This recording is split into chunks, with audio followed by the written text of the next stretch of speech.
Need in every community a group of angelic troublemakers.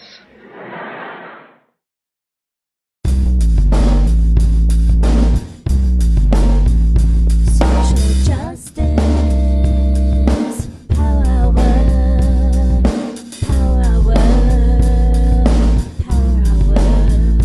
Social justice, power word, power word, power word.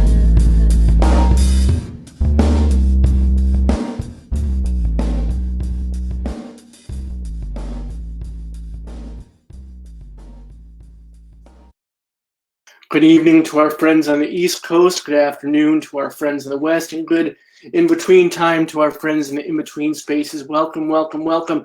Welcome to the Social Justice Power Hour. Welcome to the virtual headquarters of the Bayard-Rustin Center for Social Justice. My name is Robert Say the Schreiber. I'm the chief activist here at the center, and your host for this evening, as I have been. We've been live every weeknight since the pandemic started, since last March. We've done 300 some odd shows, many of them very odd indeed. We're thrilled to have you with us tonight in virtual community, and thank you for joining us. I know our guest tonight has a lot of readers and followers and fans and people who rightfully so are very interested in hearing what he has to say, and I myself am one of them. Tonight we have Maurice Chammah, who is the author of this book, Let the Lord Sort Them, The Rise and Fall of the Death Penalty. And I'm really very, very interested in this topic. It's not something that we have covered hardly enough here at the Power Hour. So I'm looking to really get into it and chop it up tonight with Maurice. But before we get into that, I do want to share with you, because as I mentioned at the outset, we are here every single weeknight live, 7 p.m. Eastern, 4 p.m. Pacific. So I do want to entice all y'all to come back to the Power Hour. If this is your first time, please do join us again. And these are some of the folks that will be with us in community building conversation. Rebecca Carroll tomorrow night, Surviving the White Gaze. This book is beautiful and powerful and painful. It's about growing up in a white adopted family, and it should be a very meaningful conversation. Friday night, we have our old friend Jill Sobule with us. She's our musician in residence. She's been with us many times, and every time is extraordinary. So we're going to ease into the weekend with a wonderful concert from our old friend Joel Sobule. And then coming up further on the Power Hour, we have Changing the Game. This documentary is about transgender athletes in sports. So meaningful, so powerful, especially right now. Shane Diamond is one of the folks behind that film. We're going to have Shane on the night before this documentary premieres on Hulu. So looking forward to that. Punch Me Up to the Gods. This is Brian Broom. This book is blowing up, and I'm so excited to have Brian on the show to kick off Pride Month. And then further, we have our old friend David Brzezinski, folk musician extraordinaire, doing songs of dignity and diversity for Pride Month as well. Dear Black Girl tomorrow, Winfrey Harris is with us. Poorly Understood, Mark Rank is going to be with us to explain what America gets wrong about poverty. Here we have our own New Jersey Attorney General Gubier Graywall will be with us to talk about police reform in this state and across the nation. And then finally, we have, of course, our virtual Pride 21 coming at you on June 12th. So please put a rainbow heart on your calendar and make sure you save the date. We'll have this handsome young man with us, Billy Porter. We're going to have Sam Sparrow. We're going to have our co-hosts, Jill Sobule, Mike Hotpence, Harmonica Sunbeam, Maurice Carlos Ruffin is going to be with us. Folks from The Office, the sitcom, Jane Lynch is going to be with us. A whole bunch of fabulous people are coming out to celebrate with us, and please make sure you're one of them. So save the date. That's June 12th, everybody. But tonight I'm very, very honored and privileged and excited to welcome our guest, Maurice Chammah. Quote from the New York Times talking about his book: if you're one of those people who despair that nothing changes and dream that something can, this is a story of how it does. That is indeed the New York Times talking about the book, Let the Lord Sort Them, The Rise and Fall of the Death Penalty, by our guest tonight, Maurice Chammah. The book is a deeply reported, serially honest portrait of the death penalty in Texas and the truth it bears about crime and punishment in America as a whole. He also writes for the Marshall Project, a publication dedicated to demystifying our criminal justice system, as well as New Yorker, The Atlantic, Esquire, Mother Jones. A former Fulbright Fellow, he organizes the Insider Prize to inspire incarcerated writers. As Maurice his own self says about Let the Lord Sort Them, quote, I was trying to get readers to see how much power they have as voters when it comes to the criminal justice system. For better or for worse, our system really does respond to democratic organizing and movements. It's slow and it's imperfect, and fear often beats mercy. But a huge part of why the death penalty disappeared is because we voted for district attorneys who didn't seek it anymore. We've conveyed in election campaigns to governors and presidents that we want a new vision for how the criminal justice system works. I wanted a theme of culpability to come across so that by the end, you'd feel like I am myself a part of this bigger system and I play a role. Tonight, we hope with his help to more fully uncover that role so we can do our part as informed and impassioned citizens.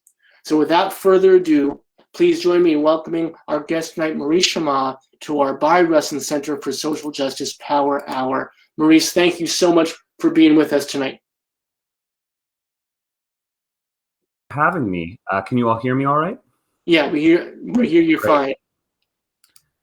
Well, yeah, thank you so much for having me. It's really an honor to be here speaking with you all. And, when you write a book like this, you spend years and years interviewing people and reading, old court transcripts, and you feel very sort of alone. And so it's been a thrill since the book came out to realize, that people are reading it now and can have these sort of deeper conversations that are sparked by the book. And, I'm surprised by how often the things that people say are in the book I didn't even realize. So for example, there was a New York Times review of the book that kind of described how the book was a case study in how change happens, that, the way that the death penalty has been disappearing in American life, features lessons for all other kinds of efforts to create social change. And I didn't inherently think of the book that way when I set out to write it. I wanted to just understand the reasons why the death penalty was disappearing. But I realized that you have these sort of more kind of fervent activists and lawyers who've been working against the death penalty since the 1970s.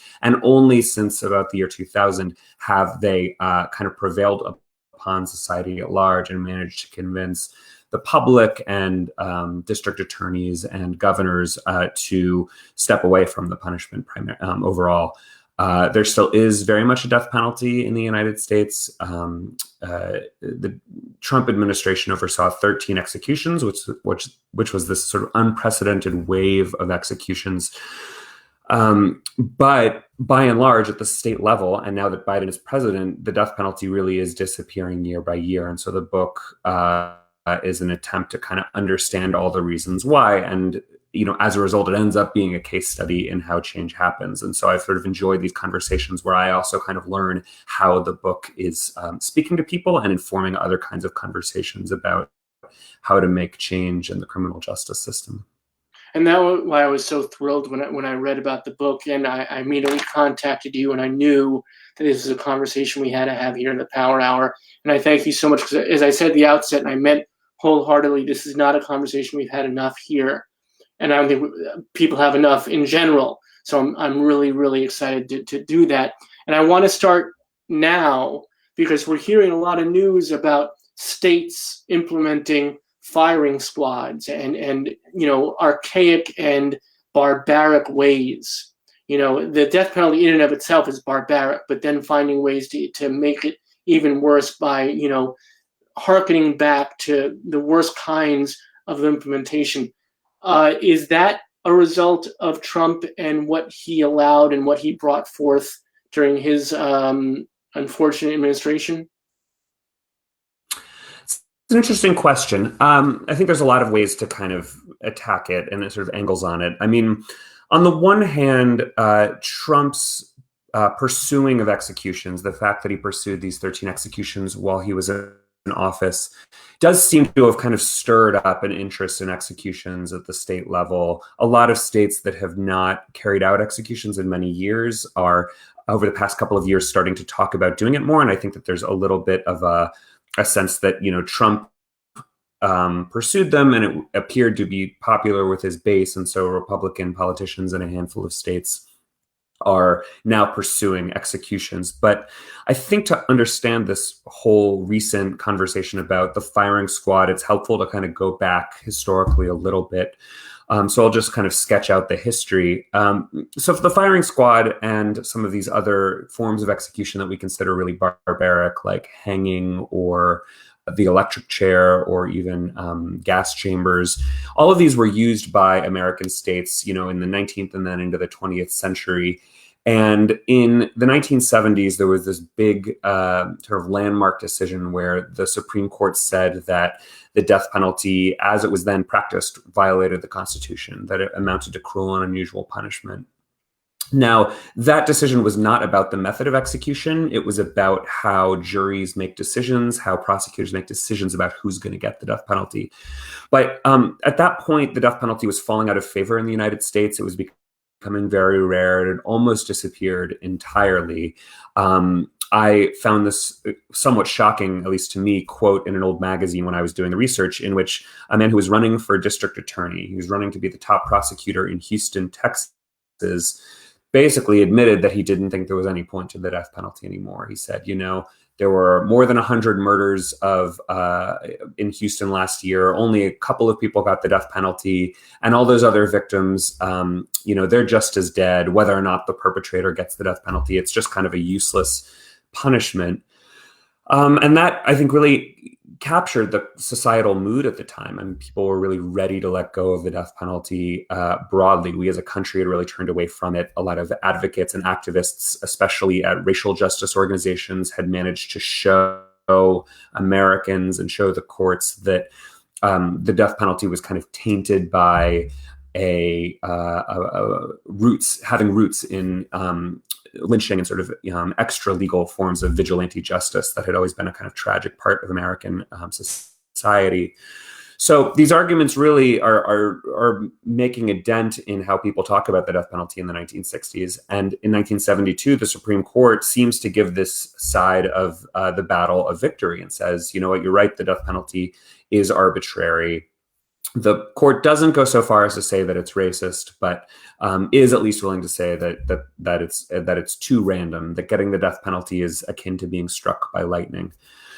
So this, immediately shuts down the death penalty across the country. I tell a story in the book about, the death row prisoners who are whooping and rattling their cell doors and celebrating this sort of landmark win for them. But there was something sort of tragic about that moment in that Americans didn't realize that they wanted the death penalty until someone came along and tried to deprive them of it, right? So I think it was on its way to dying a kind of natural, slow death. But by inserting itself into this history, the Supreme Court actually produced a really big backlash. This was the 1970s. This was an era when crime was on the rise and Americans were anxious about it. They were seeking all kinds of different new sorts of tough on crime legislation in state legislatures and in Congress. The death penalty was a part of that. And the state legislatures around the country said, well, if you're going to try to deprive us of the death penalty, then we're going to go back and try to rewrite the laws and bring the death penalty back. And so in 1973, 4, 5, 6, these state legislatures all go back. It's not all 50 states, but it's, more than 30 of them. They go back and they try to write these new death penalty laws. And the Supreme Court then comes in 76 and says, the death penalty in return, right? It should be able to come back because you state legislatures have managed to meet the needs of a more just system, that what these new systems that you've come up with comport with the Constitution. And we can talk about the arguments later on about whether they really are in keeping with the Constitution, whether or not they really are cruel and unusual punishment, which many people have come to see since then and make that argument. But there's this idea that we're going to have a new era of the death penalty, and it's going to be modern, and it's going to be technologically advanced. And I've told this whole story to kind of set up this moment in the late 1970s, early 80s, when they say the death penalty can be saved from its association with sort of more brutal forms of vigilante justice in the past. So we're not going to use the electric chair anymore. We're not going to use the firing squad anymore. We're going to use lethal injection. And lethal injection emerges in the 1980s as the primary way that states put people to death. Legislators and prison wardens and prosecutors, they all like it because it appears to be less painful, and it appears to sort of address the concerns that many Americans have that the death penalty is somehow barbaric, or that it is something sort of a relic of our past that we don't want to revisit. I mean, when I read the legislative debates in the 1970s, one legislator said, "I don't want the death penalty to be a circus sideshow." That was his phrasing. So lethal injection was adopted as a way to make the death penalty modern and make it look like a sort of hospital procedure, right? Almost like a surgery, except that you were killing someone. And it really masked the kind of brutality that is inherent when the state seeks to take someone's life by force in this way. So lethal injection becomes the dominant form of execution throughout the 80s, 90s, 2000s. But then, and this is really where kind of activists come back into the story, there's an organization in London, and I realize I'm telling a lot of different stories now, but I think that this one really kind of captures how we've gotten to the point we've gotten to today. There's an organization in London called Reprieve that's filled with activists and lawyers and people who oppose the death penalty. And they discover that states in the U.S., Texas, Georgia, North Carolina, all these states that are carrying out executions are getting their drugs, the drugs that they're using to kill prisoners with, from major pharmaceutical companies. And they kind of go down this rabbit hole of researching, like, how is it that a drug like pentobarbital or fentanyl, something that had been developed for helping people with pain, is being, in their minds, misused to kill people, right? And they go to the pharmaceutical companies and say, doesn't this conflict with your ethical duty as medical providers to do no harm to people? The fact that your drugs are being used to kill people. And the pharmaceutical companies, by and large, say, yes, we agree, this is wrong. We don't want our drugs used in this way. And they start to work with the activists. There's one, as I mentioned, this group, Reprieve, and a particular activist named Maya Foa. And she helps these pharmaceutical companies systematically shut down all of the distribution channels that let these states get pentobarbital and other forms of lethal injection drugs.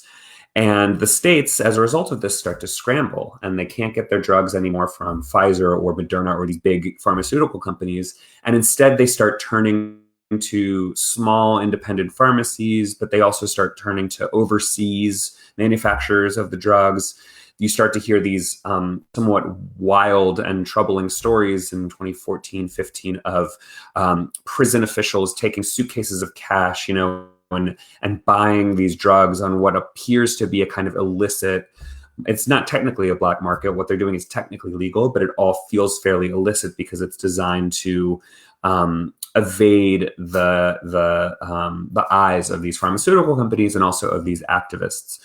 And the states sort of have uneven success with that. And as a result, some states basically struggle and say, we can't even find any drugs at all to carry out executions. And so they go to state legislatures and they say, we do need to perhaps return to some of these older,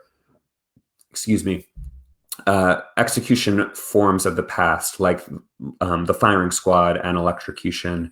And the state legislatures say, fine, whatever you need. But and this is what happened recently in South Carolina, where the state legislature passed a bill to allow the firing squad. This has led to a lot of outrage and outcry. And I think one lesson from all of it is that lethal injection as a practice had the promise of being a kind of quick and painless way to execute people, but it didn't deliver on that promise. As the states turned to these other sort of more illicit forms of drugs, they were also having lots of botched executions, people who were dying in really excruciating ways, describing burning sensations, right? And it makes you realize that the point of lethal injection wasn't to make it painless for the prisoner, it was to make it quote unquote painless for society, to make it not look like what it was, which was the state taking a life. And so as we've seen a discussion of returning to firing squads and the electric chair, I think that this is in a way showing people that you can't actually take the pain and suffering out of the death penalty, because at root what you're doing is killing somebody, and you can try to make that look like a hospital procedure and try to make it not painful, but you're not going to succeed every time. You're going to have painful botches. You're going to have really horrific scenes, and we as a society have to confront that. And I dwell on that quite a bit in the book, particularly these questions of how lethal injections have gone wrong, because I think that people need to see the death penalty up close and really look it in the face. The book does not itself make an argument for or against the death penalty. It's not. I didn't think of the book as being a polemic opposed to the death penalty, but there was a sense very much that people should look it in the face a little more, that we should all take collective ownership of what we're doing. And the firing squad and the electric chair, I think, really force people to look the death penalty in the face and see what it does, to see that there's really no painless, easy way to kill somebody. Even if you agree with the death penalty in theory, even if you think someone deserves the death penalty for committing a really atrocious murder, you have to, as a state and as a society, kill that person. And there's no way of doing that leaves us all sort of unscarred and untraumatized because of the very nature of what it is we're doing. There are so many threads I want to pull at, and my synapses are just firing like crazy, because this is such an important topic, and it's such a topic that I am passionate about personally and in the work we do here at the center. I do want to pull at one thread that was in the middle there. You talk about the activists utilizing the businesses who are supplying the drugs. And this is a fascinating technique of social justice activism, of instead of going to the people and trying to change opinion, going to the business side of things and taking away the supply. So that fascinates me. Is this something that they had kind of imagineered themselves, or is this a practice that had been done before? No, I really think that the activists who worked on this stumbled into it. I interviewed at length a woman named Maya Foa, who is now a director at Reprieve, this human rights group in London that I mentioned. She's a binational British American citizen, and herself kind of fell into working on the death penalty she had a background in theater, but realized she wanted to work in human rights and was working as a young activist at this organization. And years ago, I actually found in my research these references, many years before, where death row prisoners asked the public to write to pharmaceutical companies and beg them not to allow their products to be used in executions. And it didn't work. It didn't lead to anything. I don't know if people wrote those letters or not, but if the letters ended up at these pharmaceutical companies, no one took them seriously. But what I think was different this time was that Maya Foa and these activists at Reprieve realized that sort of history was on their side, that the public was turning against the death penalty, and also that international opinion was turning against the death penalty. So, by 2010, when this starts happening, the EU has come out against the death penalty and said that no state with the death penalty can be a member of the European Union. And a lot of these drug companies were international and sort of had obligations to EU companies as much to the United States or some of these other countries with the death penalty. And talking to her about this was really fascinating because she realized that, I think she as an activist had an inherent suspicion of capitalism and didn't really like capitalism, broadly speaking, but realized here that capitalism could sort of help kill the death penalty, help kill this other thing that she didn't like, because you could go to these companies and say, look, international opinion is increasingly against the death penalty. And if you don't stop these states from using your drugs and executions, it's going to start coming out that it's your products that are being used in this way. And the PR effects of that are going to be really damaging. And it's not even necessarily about convincing the companies that it's in their moral interest to oppose the death penalty, so much as showing that it might also be in their financial and public relations interest. And when I remember there was an interview where I said to her, so you're sort of using capitalism to kill the death penalty? And she was like, yes, isn't it wonderful? I mean, there's something very accidental about that. And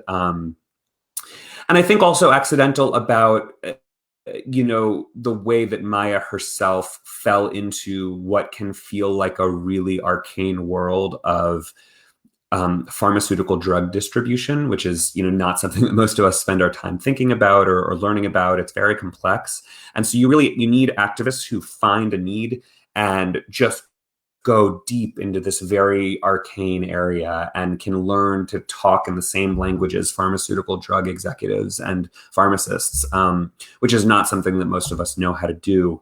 I'd say there's sort of a parallel story among the lawyers, that a lot of people who oppose the death penalty in the 70s, 80s, 90s, as the Supreme Court got involved as part of that story that I just told, they realized, if I want to fight the death penalty, I have to go to law school. I have to sort of I have to use the master's tools to disable this house. I have to learn legal language. I have to learn how the appellate courts work. I have to learn how to make an argument at the Supreme Court.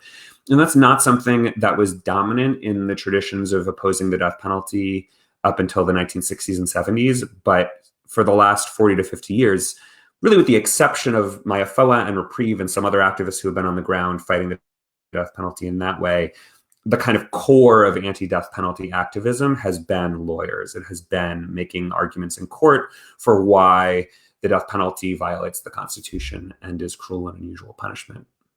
So I want to get into that. I think that one of the most fascinating parts of the book is that you've just given us a kind of a macro lens of the business side of it and the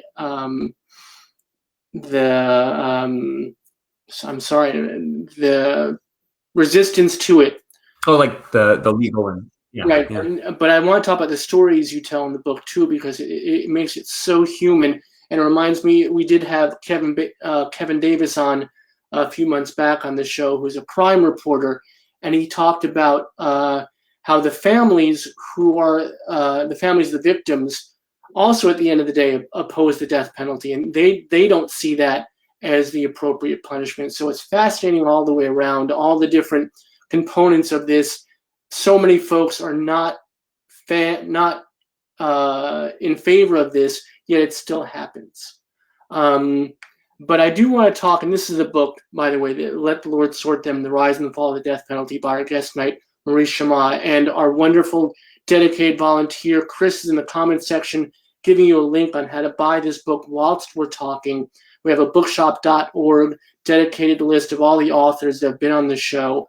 And we love bookshop.org because they give back to independent bookstores when you purchase online. So please consider this is an important book, but it's also a very passionate book. Although you say it's not a polemic against the death penalty, you certainly make a case in the stories that are told. But before we get to that, I really want to talk about your personal journey to the book. This, to me, is one of the most difficult subjects that one could research, that one could write about, that one could immerse themselves in. So I'm wondering, why did you find that, I don't think it'd be appealing per se, that's not the right word, important to write about? I'm sure that there was part of it about the Marshall Project and the great work that's done there. But what about it did you say, I want to have to be immersed in what's going to be very difficult, because a book, as our community has learned over the past year on the Power Hour, we have authors. These books aren't written in a couple of months. It's years and years of research and work and being immersed in all of this. And that's a lot of pain. And that's a lot of violence. And that's a lot of darkness for you to have to persevere through. So one, what was your impetus in involving yourself in that? And then how did you work through that as you were doing the book itself? It's a really good question. And one lesson from this book is that you cannot engage with these subjects, deeply and at this level without, feeling a kind of vicarious trauma, by putting yourself next to this pain and anguish over and over and over again. And not just in the context of people being executed, also in all of the murder cases that you have to read about, right? And all the cases that led to the death penalty.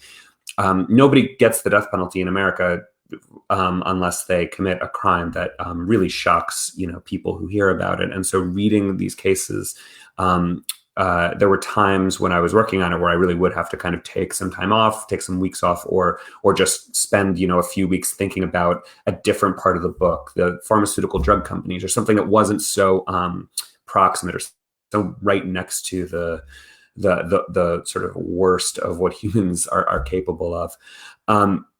So the story is that after I finished college a little over a decade ago, I moved back to Austin, Texas, which is where I grew up. And I was a musician at the time. I wasn't at this point even necessarily thinking about being a journalist, though it appealed to me and there was something interesting about it. But my first job was not in journalism. It was with an organization called the Texas After Violence Project. I really urge viewers to look them up. They're an incredible organization based in Austin. And it was founded by a former defense attorney who had defended many people who were facing the death penalty, who were on death row. His name was Walter Long. And through the course of his work, he had realized that there were just an incredible volume of stories out there of people he'd come into contact with, primarily people on death row, but also family members of those people on death row whose voices had really not been heard in public before.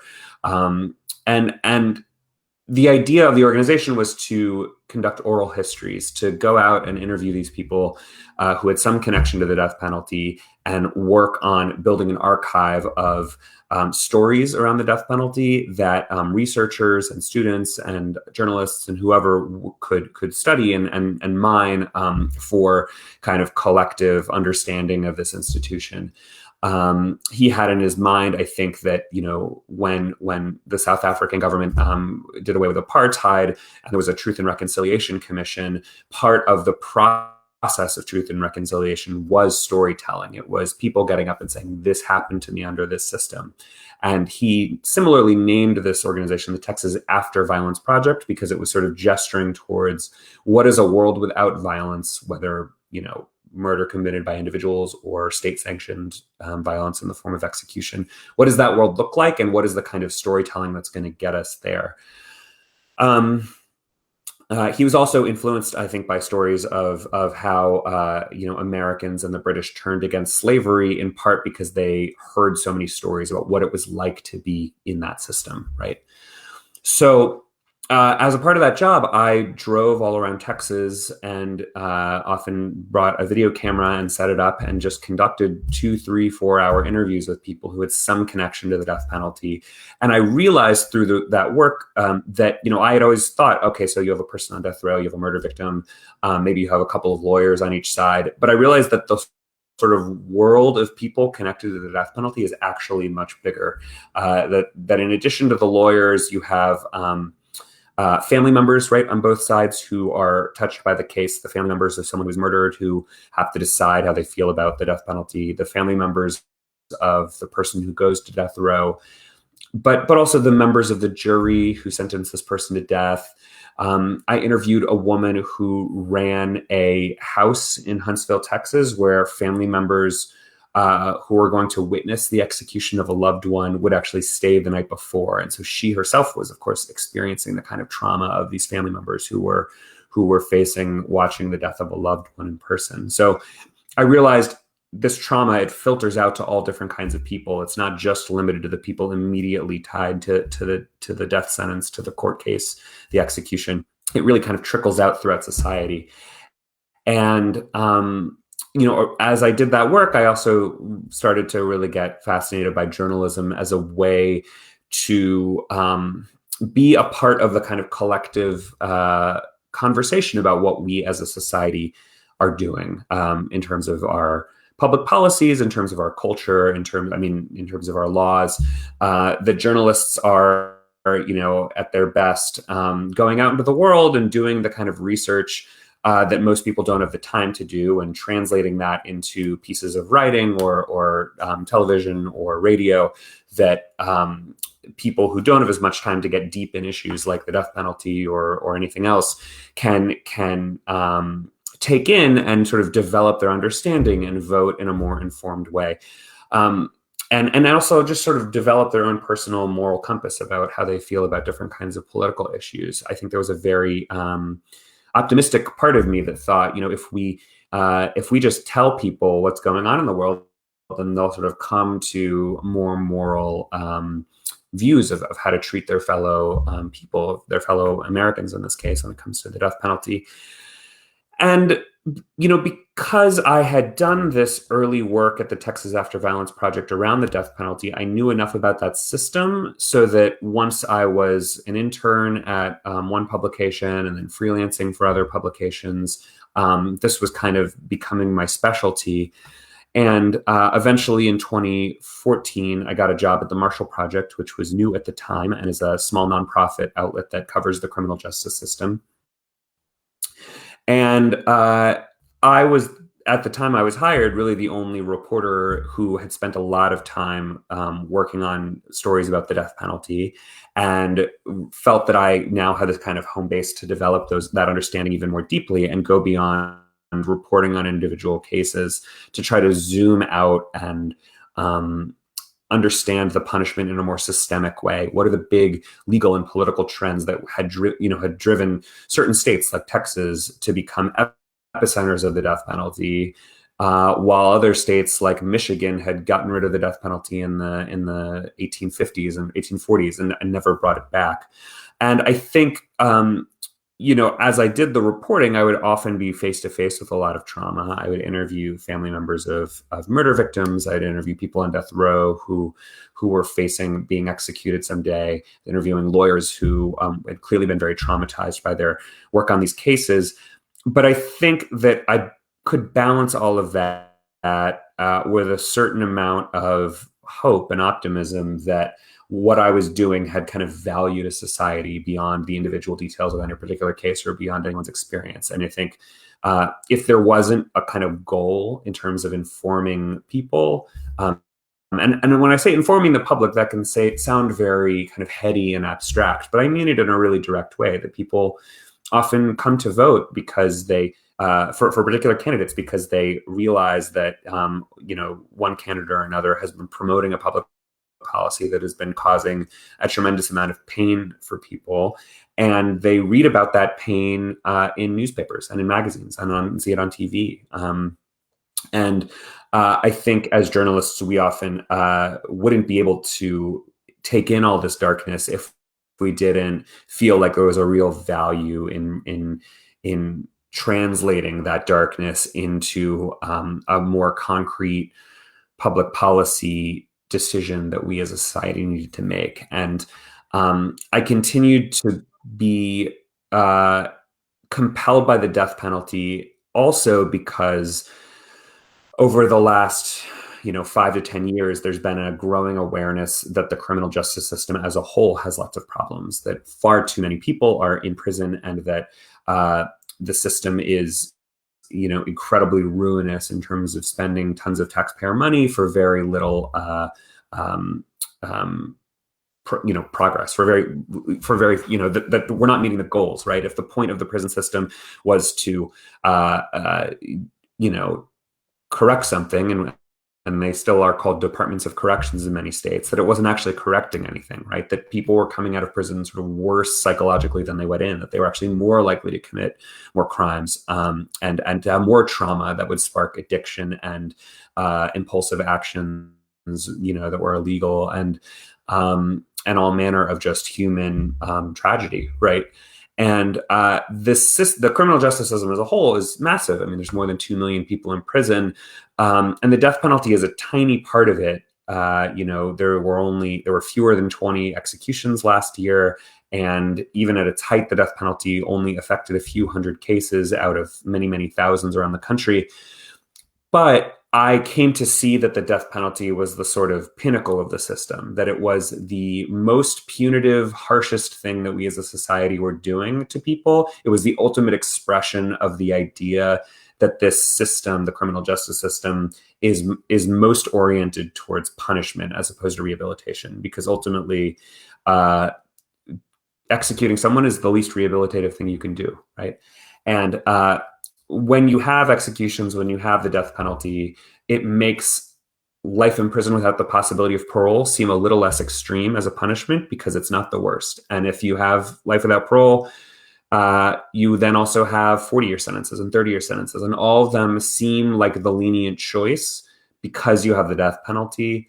Whereas in European countries, there isn't the death penalty, and a 20-year sentence is considered extreme and intense, as might strike some viewers as a reasonable way of thinking about things. But in America, the death penalty just felt like it contorted the whole system towards punitiveness, towards punishment. And I felt that there was a lot of kind of intellectual value in focusing on it to understand how it plays that role, and how we as a society had made this big turn towards punishment, towards letting go of rehabilitation, towards viewing people who commit very serious, very tragic crimes, not just as, someone who is at the end stage of a lifelong tragedy in which they were traumatized and they themselves underwent abuse and were the victim of all sorts of horrors.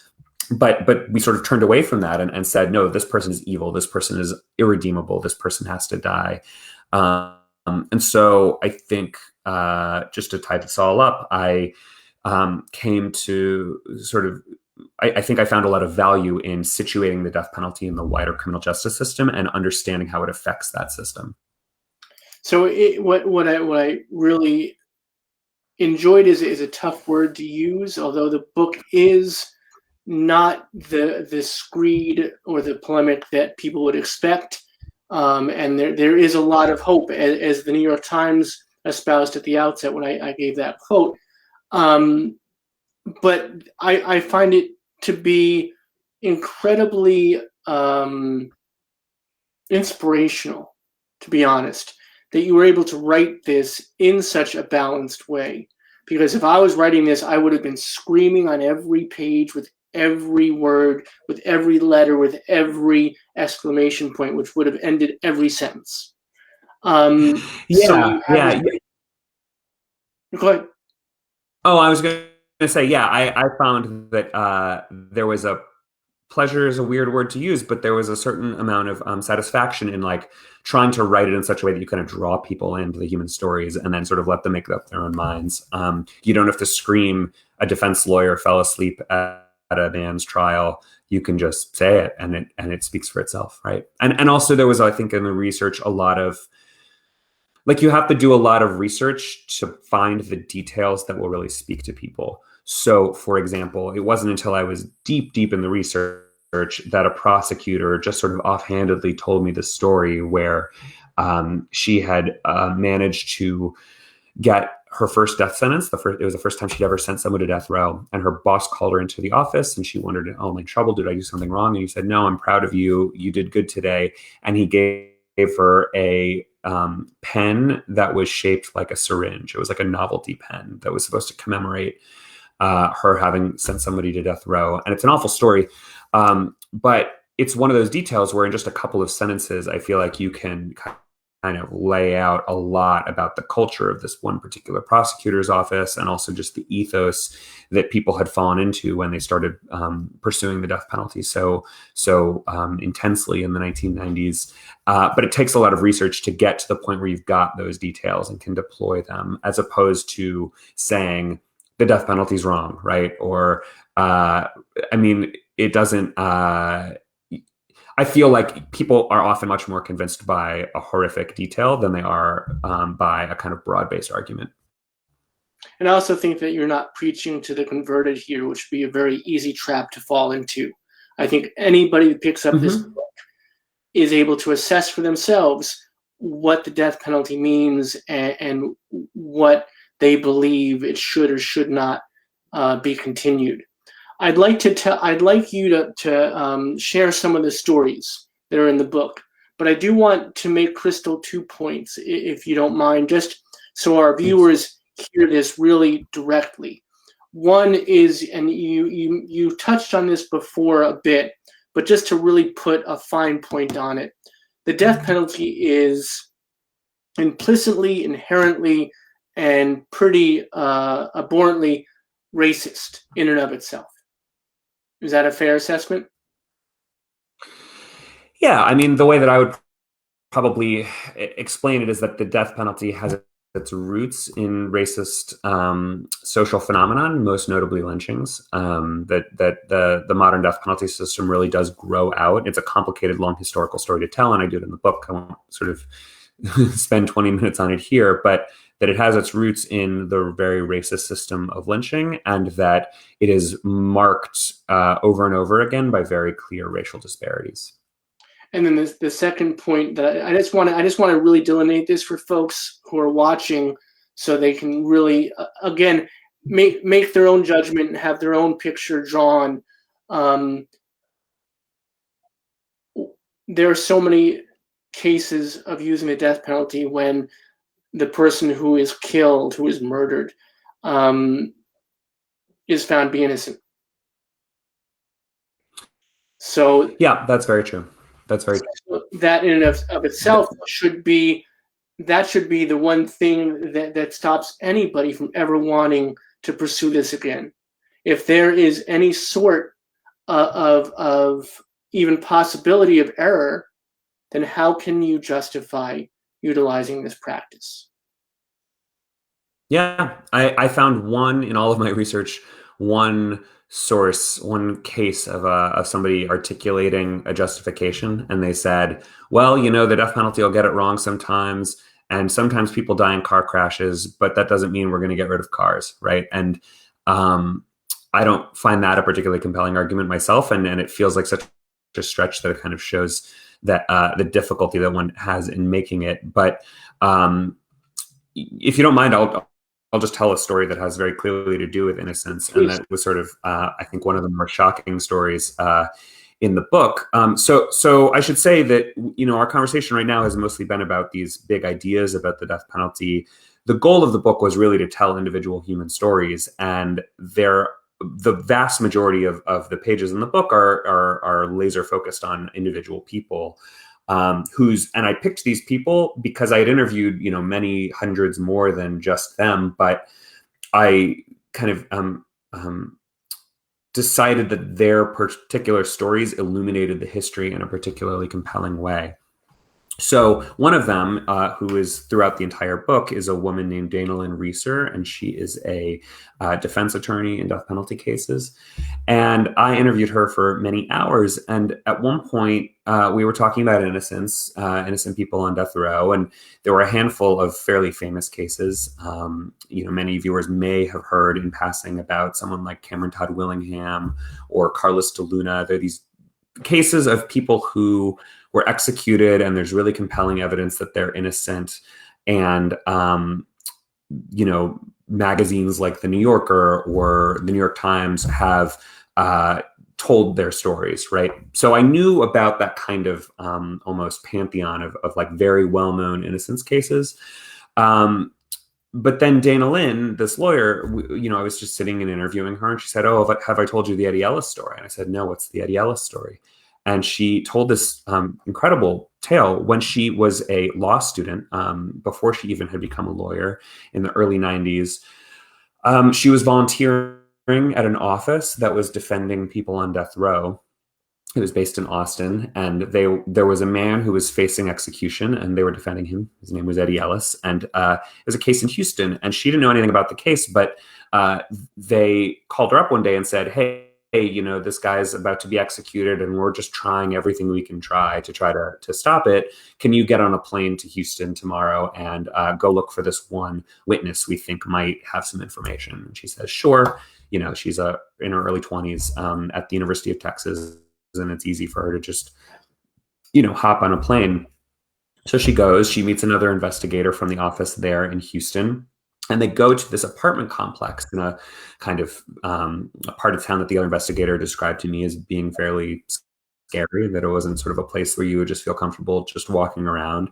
And they find this apartment where there's a woman who her nickname is Dora, and Dora used to be married to a man who was like a super basically at this apartment complex, and Eddie Ellis had been a maintenance worker at the same complex.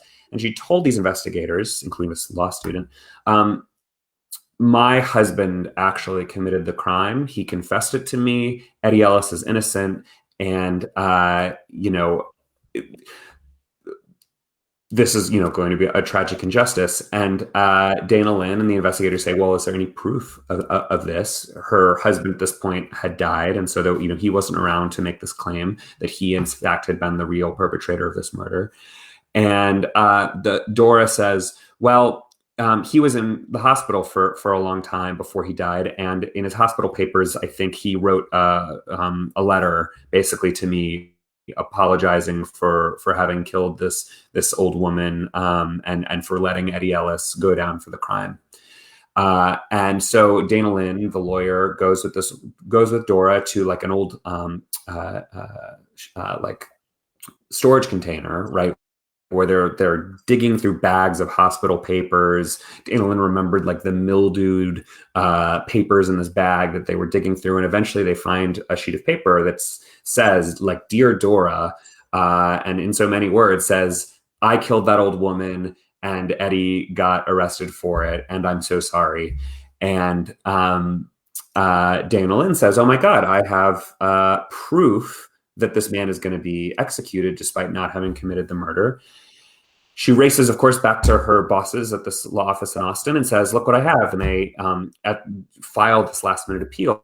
And they go to the courts, and they don't at this point say, we are trying to prove that Eddie Ellis is completely innocent of the crime. That we'll try to do later. What we're just trying to do now is ask you to stop the execution so that we can litigate this in court, so that we can bring in, handwriting experts and put Dora on the stand and just really try to prove in a court of law that Eddie Ellis is innocent, right? And the courts rule against them. They don't believe them. They say, you know what, these lawyers, these investigators, they sent some college student out. She came back with this crazy story, and we don't buy it. And we think that prisoners like Eddie Ellis should stop making these last-minute claims that try to stop their executions and throw wrenches in the wheels of justice as they're turning. And Dana Lynn herself was devastated, of course, by this. Eddie Ellis himself was executed. From the execution gurney, he called the police and the people who were executing him sorry sons of bitches. He never confessed to the crime. He always maintained his innocence. He was executed. And of course, there's many takeaways from that story. But I think the one that for me as a journalist was so shocking, at least in the moment that I was hearing it, was this is a terrible tragedy that I just happened to stumble into because I was interviewing Dana Lynn Reeser one day for my book, and she just happened to tell this story. If I interviewed every defense lawyer in America who defended someone on death row, how many more Eddie Ellis stories would I hear? How many innocent stories have we not even heard yet?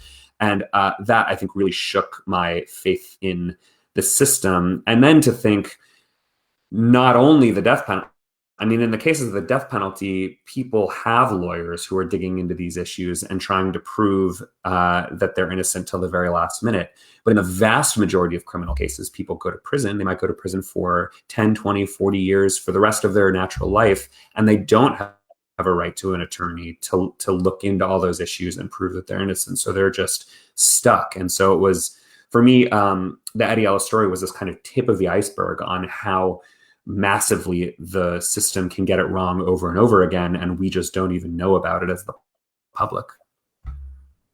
And that is, that's tremendously, difficult. And that's one of those things where I think, how do you have that conversation with Dana and go home and write this and not just want to scream and shout and, again, make it a polemic. So how do you, I guess my last question is really, how did you resist that personally? Did you know that the material would speak for itself? Did you know the stories would speak for themselves? Did you know that these folks that you were interviewing would speak loudly enough and passionately enough that would convey what you were hoping it would convey?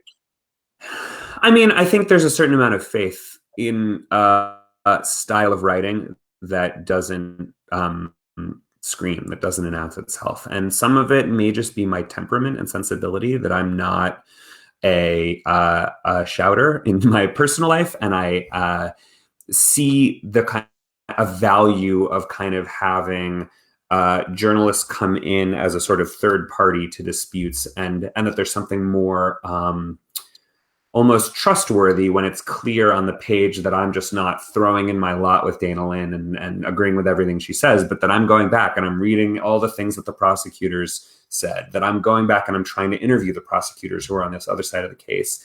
And that in almost like how you'd imagine a good judge would just allow the truth to emerge by mediating, or a better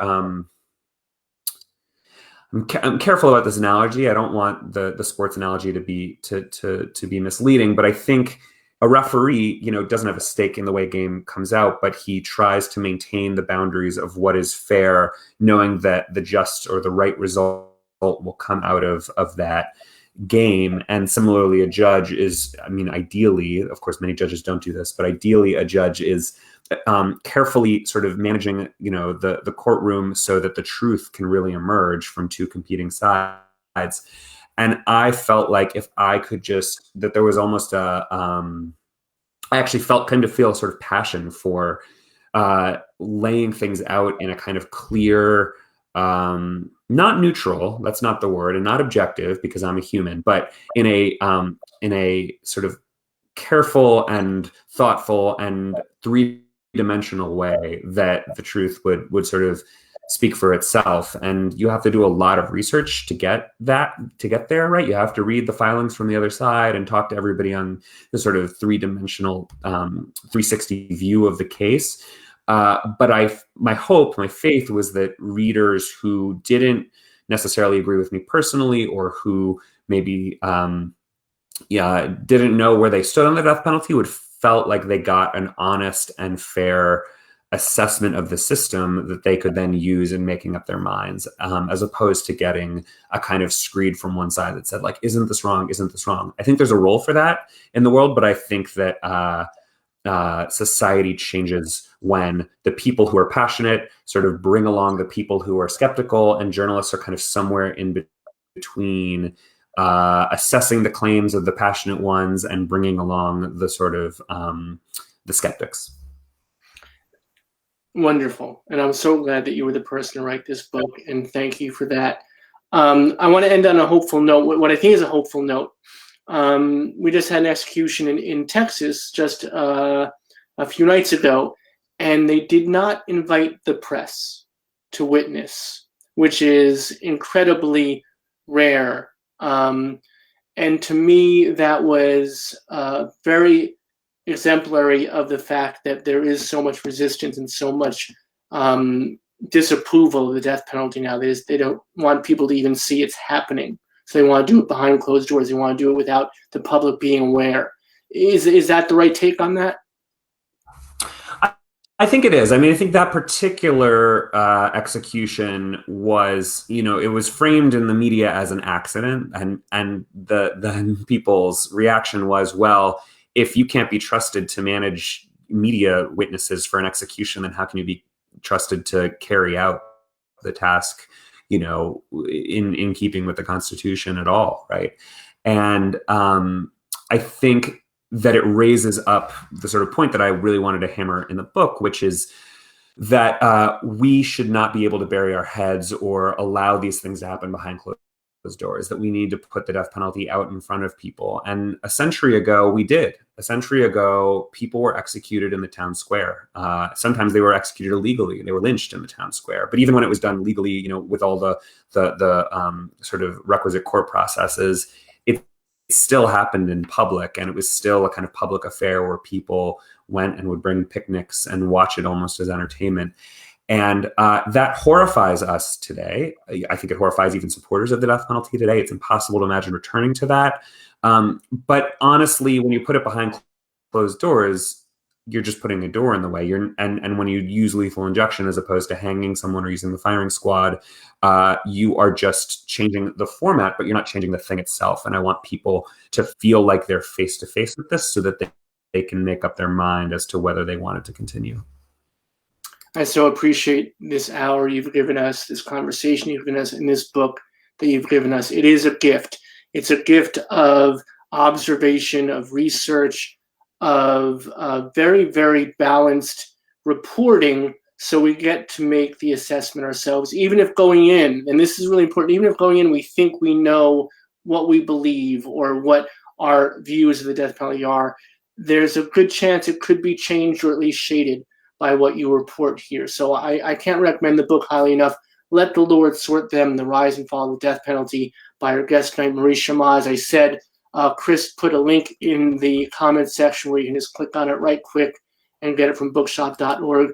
Maurice, thank you so much for your time tonight. Thank you so much for your work. I know you continue, and people can find your work at the Marshall Project. Is there any place else that we could find you, that we could support what you're doing now? You can follow me on Twitter. I'm often tweeting about the criminal justice system. And my Twitter handle is just my full name, Maurice Chammah. And then, the Marshall Project website has all of my reporting as it comes out. So thank you so much for having me. I really appreciate the invitation. And I'm always sort of thrilled to kind of have these opportunities to kind of get deeper into the marrow of the book and think about all of the lessons that people can take away from it. So I really appreciate it. Thank you. Oh, and we appreciate you being with us. And I say this even with a difficult subject such as this. It was really a pleasure to hear these stories and to know that there's a human side to this very difficult and problematic topic. Thank you, my friend. Best to you. Thanks for your work. Thank you. So that is Maurice Chammah, everybody. This, again, I want to show you the book one more time. Let the Lord Sort Them, The Rise and the Fall of the Death Penalty. Chris, as I said, there is a link right there in the comments section for you to get this book. And I recommend it highly, highly. It's a tremendous book that you'll want to also lend out to your friends, and hopefully they'll get a copy too. And as always, I do want to stress that although we want you to support Maurice and buy this book, call your local library, make sure they have a copy of this book. This is a book that should be on library shelves. Again, we hope that people will buy it, but there are many people who can't afford to buy books. We want them to have the opportunity to read it as well. So call your local library, say, hey, do you have this book on your shelves? And if they don't, you say, as a patron, I suggest and I recommend that you get a copy or a few copies for your shelves. So that is another extraordinary conversation here in the Power Hour. As I said at the outset, we are at 7 p.m. Eastern, 4 p.m. Pacific every single weeknight. Please do join us again. We will be here for you. Please be here with us. So until tomorrow night, much love and respect to y'all. Be good to each other. Be good to your families, chosen or otherwise. And most especially during these still difficult times, be good to yourselves. You need it, and we need you here with us. We need in every community a group of angelic troublemakers.